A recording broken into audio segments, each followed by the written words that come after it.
For 3 centuries, the human colony of Novaterra had remained hidden in the shadow of the Cygnus Nebula. No alien species knew they existed. This was how they wanted it. The colony began when the generation ship, Hope's Journey, suffered critical damage passing through an unexpected radiation belt. Captain Song had to make a hard choice: land on the small rocky moon orbiting a gas giant, or watch his people die in space. They landed. The moon, which they named Novaterra, was cold and had a thin atmosphere. It could not support life on its surface. So they dug down. They built their new home beneath the ground, using the ship's remaining power to create the first tunnels and chambers. Director Kim, a former engineer on the ship, led the early years of settlement. Under her guidance, they expanded their underground city using geothermal energy. They recycled everything. They grew food in special chambers lit by artificial light. They survived. By the time the first alien ships appeared in their system 50 years later, the colony had grown to 5,000 people. Security Chief Park spotted the vessels with their long-range sensors. He immediately called an emergency meeting.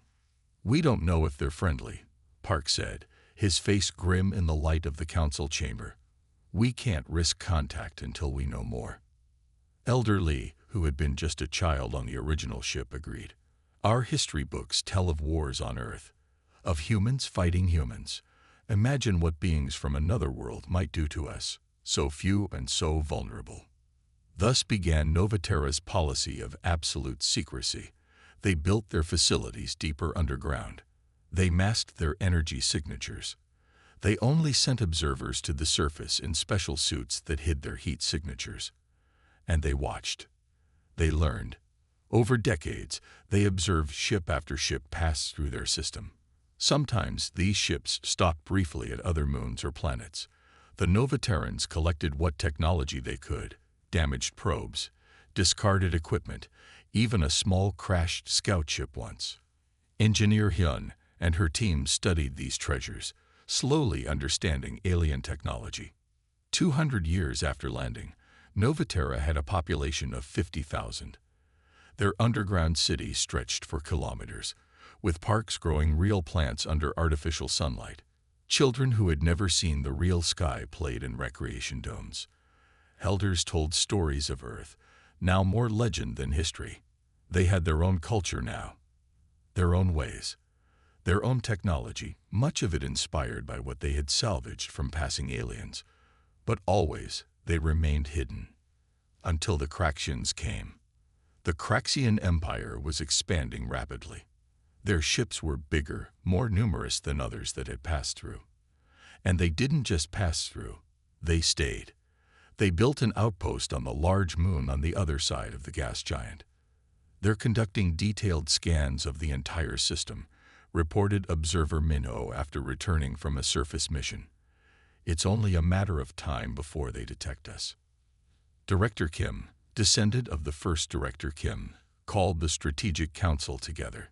The 7 members sat in silence after hearing Minho's report. "We could dig deeper," suggested Counselor Jin, who oversaw infrastructure. "Shield ourselves better." "For how long?" asked Counselor Da, head of defense. "A year, 10. They're not leaving. This is becoming a permanent outpost." Young Counselor Sung, recently elected to represent the newest generation, spoke up. "Maybe we shouldn't hide anymore." The room went silent. "Explain," said Director Kim. "We've been studying their technology for centuries. We understand their weapons, their shields, their communications. We know the Craxians are not the dominant power in this sector, just the most aggressive. What if we could take action? Not just hide, but secure our future." Security Chief Park looked troubled. "You're suggesting we reveal ourselves, or something more?" "I'm suggesting," said Sung, leaning forward, "that we've watched long enough. The Craxians have something we need: a foothold in the stars, real ships, access to the galactic community." Director Kim studied the star charts showing Craxian territory. The nearest major Craxian holding is the Taraxis system. 3 habitable planets, shipyards, minimal defenses according to our long-range scans. Exactly, said Sung. They don't expect threats here in what they consider the safe center of their territory. Elder Lee, who rarely spoke at meetings now, cleared his throat. My grandmother told me stories of Earth, of how humans, despite their differences, could accomplish incredible things when united in purpose. He looked around the table. Perhaps it's time the galaxy learned that humans still exist, and that we are not to be underestimated. Director Kim nodded slowly. Prepare a detailed assessment of Craxian weaknesses, and begin accelerating our ship construction program. The silent watchers would remain silent no longer. Commander Jun checked his breathing mask one last time as the small team prepared to leave the airlock. 6 people stood ready in their sealed suits, weapons hidden beneath special coverings that would mask their heat signatures. This mission would change everything for Novaterra. Remember, Jun said quietly, we take the ship intact. We need its navigation data and systems undamaged. The others nodded. They had trained for this moment for 3 months. Each person knew their role perfectly. The Craxian scout ship had landed on the far side of Novaterra's moon just 2 days ago. It was a routine survey mission, with a crew of only 4 Craxians. They had no idea humans lived beneath the surface. Timing is critical, Jun reminded them. The crew follows the same pattern each day. 2 remain on the ship while 2 collect samples. We move when they're separated. The team exited the hidden airlock and moved across the moon's surface. They stayed low, using the natural ridges and craters for cover. Even though they had watched the Craxians for weeks, Jun felt his heart race. No human had directly encountered an alien species since Novaterra was established. They reached the observation point and settled in to wait. Soon, 2 Craxians emerged from their ship. The aliens were tall, with 4 arms and scaled skin that shifted colors slightly as they moved. They carried sampling equipment and moved away from the ship, completely unaware they were being watched. Now, Jun whispered into his comm. The team split. Jun led 3 members toward the ship while Technician Min and Security Officer Day tracked the Craxians on the surface. The ship's entry ramp was down. The Craxians felt safe here in what they thought was unoccupied space. Jun activated the special device Engineer Hyun had created, a small box that would emit the same identification signals as Craxian equipment. It would fool the ship's sensors into thinking they were returning crew members. The plan worked. They entered without triggering alarms. Inside, they moved quickly through the narrow corridors. The ship's interior was hot and humid, designed for Craxian comfort. They found the first crew member in the control room. Before the alien could react, Jun fired the stun weapon. It dropped without a sound. The second Craxian appeared from a side chamber, but Engineer Ta was ready. Another quick shot, and the second alien was unconscious too. Secure them, Jun ordered as he moved to the ship's main computer. He connected the data extraction device Dr. Hyun had prepared. It began copying everything immediately. Surface team reporting, came Min's voice through the comm. The other Craxians are returning early. They must have detected something. Jun tensed. How long? 3 minutes, maybe 4. Not enough time to complete the data transfer. Jun made a quick decision. Change of plans. We're taking the whole ship. Tai, can you fly this thing? Engineer Ta looked up from where she was examining the controls. I've studied their systems for years. Yes, I can fly it. Good. Let's move these Craxians to the holding area. Min, Da, retreat to the secondary point. We'll extract another way.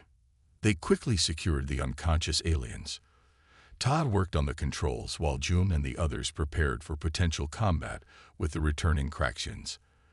The ship's sensors showed the 2 aliens approaching rapidly. They were running now, clearly aware something was wrong.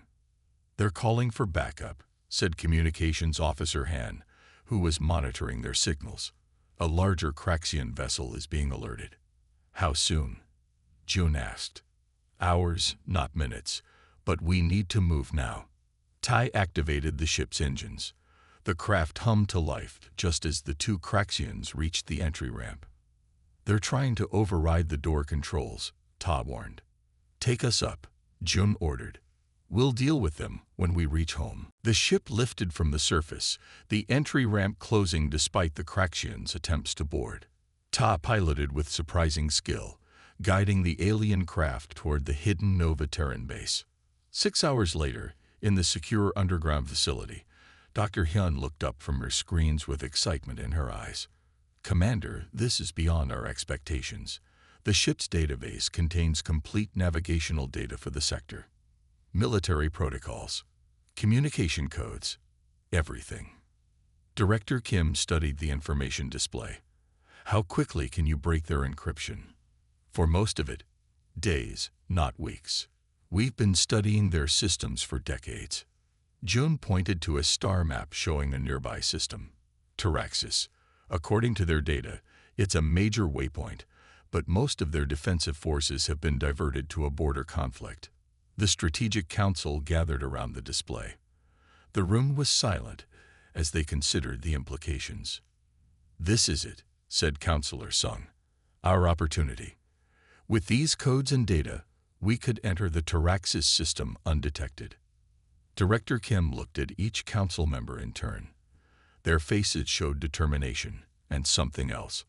Hope. "Prepare your teams," she said finally. "Operation Starfall begins now. We have lived in shadow long enough." As Jun left the council chamber, he thought about what would happen next. After 3 centuries of hiding, humanity was about to announce its presence to the galaxy. And they would do it in a way no one would expect or forget. Captain Sung stood on the bridge of the lead ship, watching the stars streak past. Around him, 15 vessels flew in tight formation. Some were mining ships fitted with makeshift weapons. Others were transport vessels carrying soldiers. None had been designed for war, but war was coming. 5 minutes to Taraxis system," announced Navigator He. Her fingers moved quickly over the alien controls they had adapted for human use. Sung nodded. "All ships confirm silent running. No transmissions until my mark." The plan was simple but dangerous. They would enter the Taraxis system using stolen Craxian identification codes. They would approach the main station as if they were a routine supply convoy. Then, before the Craxians realized what was happening, they would strike, exiting faster than light travel in 3, 2, 1. The stars stopped streaking and became fixed points of light. Ahead of them, the Taraxis system came into view. 3 habitable planets orbited a yellow star. Space stations and shipyards dotted the area. It was a busy hub of Craxian activity. "Incoming identification request," said Communications Officer Han. "Sending our false codes now." The bridge crew held their breath. If the Craxians had discovered the theft of their scout ship and changed their codes, the mission would fail before it began. "They've accepted our identification," Han reported with relief. "We're cleared to approach the main station." Sung allowed himself a small smile. "All ships, maintain formation. Prepare strike teams." Their small fleet moved deeper into the system. Through the view screen, Sung could see the main Taraxis station growing larger. It was massive. A sprawling structure with docking bays, habitat rings, and defense arrays. "Station Control is asking why we have so many ships in our convoy," Han said suddenly.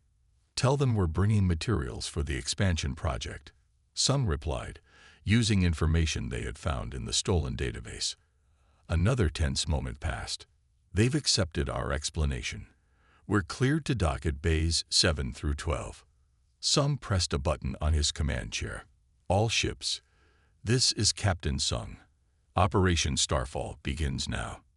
The fleet split into 3 groups. Sung's group headed for the main station. The second group, led by Engineer Jin, moved toward the orbital defense platforms. The third group, under Colonel Kang, descended toward Taraxis Prime, the main planet.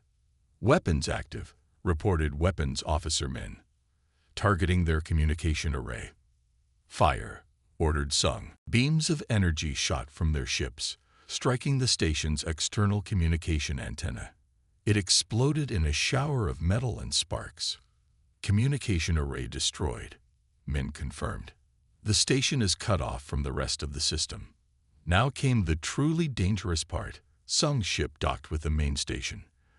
The airlock opened, and 30 Nova Terran soldiers in combat suits rushed through. First team away, reported Security Chief Ba. Second team ready to deploy. On his tactical display, Sung watched as his forces spread through the station. The Craxians were completely surprised. Many surrendered without firing a shot. Meanwhile, Engineer Jin's team was approaching the orbital defense platforms. These automated weapons systems could destroy their entire fleet if turned against them. Jin to command. Came the engineer's voice over the comm. We've reached the control node. Beginning override sequence. Jin had spent years studying Craxian systems. She knew their weaknesses, their backdoors. Her fingers flew over her portable terminal, injecting code into the defense network. I'm in, she announced after several tense minutes. Defense platforms are under our control. The third part of the plan was the most ambitious. Colonel Kang led 400 soldiers toward Taraxis Prime, where the planetary governor resided. If they could capture the leadership, the entire system would fall. Kang to command. We've landed outside the capital city. Minimal resistance so far. Moving toward the government district. Hour by hour, reports came in from across the system. The Nova Terrans moved with precision and determination. They had planned this moment for months, studied their targets for years. The Craxians, who had never heard of Nova Terra, had no defense against an enemy they didn't know existed. 20 hours after they entered the system, Sung received the message he had been waiting for. This is Colonel Kang. The governor is secured. Government buildings under our control. Taraxis Prime is ours. 40 hours after the operation began, Engineer Jin reported that all shipyards were secure. Nova Terran technicians were already studying the Craxian vessels under construction. At the 60-hour mark, Captain Sung stood in the station's main control room, looking at displays showing the entire Taraxis system. All strategic points were under Nova Terran control. The few Craxian resistance pockets had been isolated. Message from Director Kim, said Communications Officer Han. Nova Terra extends congratulations on our success. Sung nodded, feeling the weight of the moment. Send our response. Operation Starfall complete. Taraxis system secured. Just then, sensors detected new ships entering the system. A Craxian response fleet had arrived, expecting to find a minor rebellion or pirate attack. Instead, they found humans, a species many thought extinct, in control of a fully operational star system. And as the newcomers realized what had happened, the true shock of the 60-hour war began to spread throughout the galaxy. Ambassador Minho smoothed the front of his formal jacket as he prepared to enter the great chamber of the Galactic Council. Behind him stood 4 other Nova Terrans, each chosen for their knowledge of alien cultures. None of them had ever been in the presence of so many different species before. Remember, Minho said quietly, many of these beings have never seen a human. They know only stories of Earth from ancient records. We represent all of humanity now. The massive doors slid open. Minho took a deep breath and walked forward. The chamber was enormous, with curved tiers of seating rising high above the central speaking platform. Hundreds of beings from dozens of species filled the seats, their voices creating a constant murmur that echoed around the space. Minho approached the platform. The council speaker, a tall being with iridescent skin, raised a hand for silence. The room gradually quieted. The council recognizes the representative of Nova Terra, the speaker announced, hesitating slightly over the unfamiliar name. Minho stepped onto the platform. The translation device at his throat would convert his words into the standard galactic languages. Honored representatives, he began, his voice steady despite his racing heart. I stand before you as a human from the colony of Nova Terra. For 3 centuries, we have lived in silence, hidden from the galaxy's eyes. Today, we emerge and claim our place among the stars. A wave of whispers spread through the chamber. Many of the representatives leaned forward, studying the human with obvious curiosity. The Craxian Empire claims we have stolen their territory. Minho continued. We reject this claim. The Taraxis system was taken as a matter of survival. For too long, we watched as the Craxians expanded their territory through force, taking worlds from weaker species, exploiting resources without regard for indigenous life. The Craxian representative, a large four-armed being with patterned scales, rose from his seat. This is outrageous. These creatures emerged from nowhere and seized a valuable Craxian system. They should be declared pirates and outlaws. The speaker gestured for order. The Craxian objection is noted. Please continue, Ambassador Minho. Minho activated the small device he had brought. A holographic display appeared above the platform, showing images of Novaterra's underground city, their history, their struggles to survive. This is who we are, he said. Descendants of humans who fled a dying Earth. For centuries we watched the galaxy from the shadows, taking nothing, harming no one. We studied your civilizations, learned your languages, understood your conflicts. He changed the display to show Craxian military vessels attacking a small settlement on a distant world. And we saw this. Craxian forces destroying the colony of the peaceful Linturi 3 years ago. A massacre unreported to this council. Gasps echoed through the chamber. The Linturi representative, a small furry being, stood up. We reported our missing colony. The Craxians claimed it was destroyed by a natural disaster. Minho nodded. We have more evidence. The display changed again, showing Craxian ships harvesting resources from protected worlds, violating trees, conducting secret weapons tests. We collected this data over decades. We watched. We waited. And when the Craxians established a base near our home, threatening our very existence, we acted. The chamber erupted in voices. Some called for Novaterra to be punished. Others demanded investigations into the Craxian activities Minho had revealed. The representative from the Consortium of Free Worlds, a loose alliance of smaller powers, raised a slender hand. The Consortium extends diplomatic recognition to Novaterra, she announced. Any species that has survived such hardship deserves respect, and any power that reveals Craxian crimes deserves our thanks. More voices joined in support: the Linturi, the Sobelian Assembly, the mercantile guilds. Within minutes, a dozen powers had officially recognized Novaterra's right to exist. The Craxian representative slammed his 4 fists onto his console. This is a conspiracy. The Craxian Empire demands the immediate return of the Taraxis system. Minho kept his face calm. We offer a compromise. We will allow free passage of non-military Craxian vessels through Taraxis.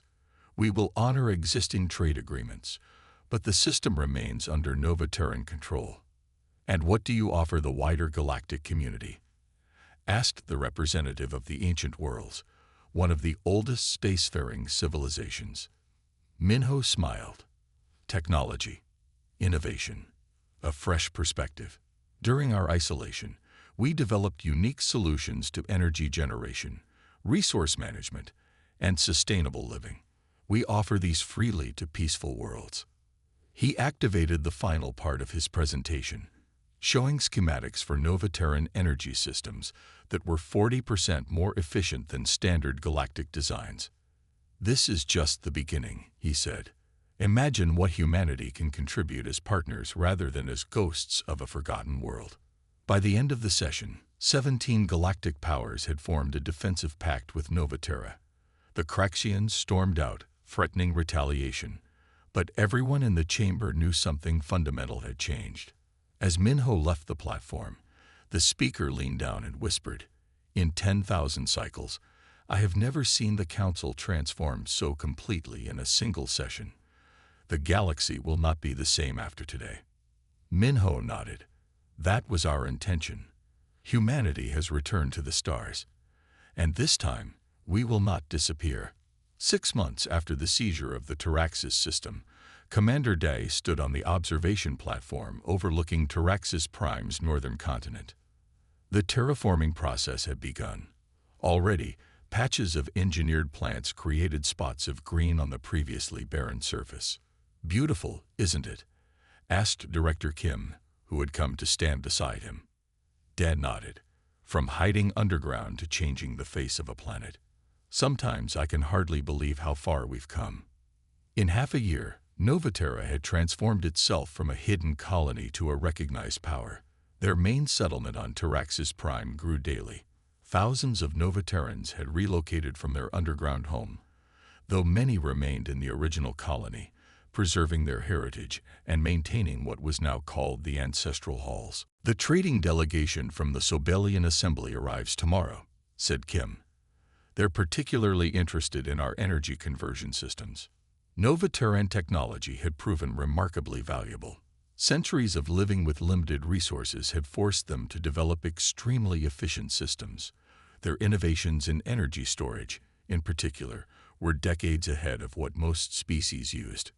"And the Craxians?" asked Da. Kim's face grew serious. "Still making threats. Our intelligence suggests they're gathering forces. They can't accept that a previously unknown species took one of their systems." "Let them come," Da said confidently. "Our defenses improve every day." As head of Novaterra's defense forces, Dai had overseen the installation of advanced protection systems throughout the Taraxis system. They had repurposed Craxian technology and improved it with Novaterran innovations. Sensor nets monitored all approach vectors. Automated defense platforms stood ready. Their conversation was interrupted by the arrival of Chief Engineer Jin. "You both need to see this," she said, her face bright with excitement. "We've received a transmission from the Outer Rim. There are more humans out there." They followed Jin to the communications center. On the main screen was a recorded message from a human woman with dark skin and gray hair. "This is Captain Yuna of the colony ship Endurance," she said. "We've received your broadcasts. We thought we were the last humans alive. There are 30,000 of us on Proxima Station. Please respond if you receive this." "How many?" whispered Kim. "How many human colonies survived?" Over the next few weeks, more messages arrived. A mining colony with 12,000 people in the Eridani sector. A research outpost with 5,000 scientists in deep space. A nomadic fleet of generation ships carrying over 50,000 souls. Humanity had not died out. They had scattered, hidden, survived. "They're coming home," said Ambassador Minho during the council meeting. "All of them want to join us on Taraxis. We're becoming the center of a human renaissance." The mood of celebration was broken 3 days later when the warning systems blared. A Craxian battle fleet had entered the system, bypassing the outer sensor nets by using an unexpected route. "Battle stations," ordered Dai as he rushed to the Defense Command Center. "All civilians to shelter zones." The Craxian fleet was impressive. 25 warships arranged in attack formation. Their commander transmitted a simple message: "Surrender the Taraxis system or be destroyed." Day smiled thinly as he ordered, "Activate Defense Protocol Alpha." Throughout the system, hidden defense platforms came online. Special jammers disrupted Craxian targeting systems. And most importantly, the trap was set. The Craxian ships advanced, firing their main weapons at Novaterran settlements. But their energy beams scattered harmlessly against previously unseen shield systems. "They're confused," reported Tactical Officer He. "Their weapons are having no effect." "Now," ordered Da. Novaterran ships emerged from hiding places around the system's moons and asteroid belts. Not the hastily converted vessels of 6 months ago, but proper warships built using Craxian designs enhanced with Novaterran technology. The battle lasted just 3 hours. The Craxian fleet, expecting an easy victory over what they thought was a barely defended colony, found themselves outmaneuvered and outfought. 7 of their ships were destroyed. 12 more surrendered. Only 6 managed to escape. 2 days later, the Craxian Empire sent a delegation to discuss terms, not of Novaterra's surrender, but of a peace treaty. "They've accepted reality," said Director Kim as the council reviewed the treaty terms. "They recognize our control of the Taraxis system and our status as a sovereign power." "And the human colonies that are coming to join us?" asked Councillor Sung. "The treaty guarantees safe passage through Craxian space for all human vessels," confirmed Ambassador Minho. As the council session ended, Dai walked with Kim to the new memorial garden, where they had planted trees from Novaterra's underground forests. In the center stood a simple stone marker with the names of the original Generation ship's crew who had made the emergency landing 3 centuries ago. "Do you think they would be proud of what we've accomplished?" asked Da. Kim looked up at the open sky, something their ancestors had lived and died without seeing. "They wanted us to survive," she said. "We've done much more than that. We've claimed our place in the galaxy." In orbit above them, ships from 3 different human colonies approached, carrying thousands of people who had believed they were the last of their kind. And on Taraxis Prime, the first city built by humans under an alien sky continued to grow.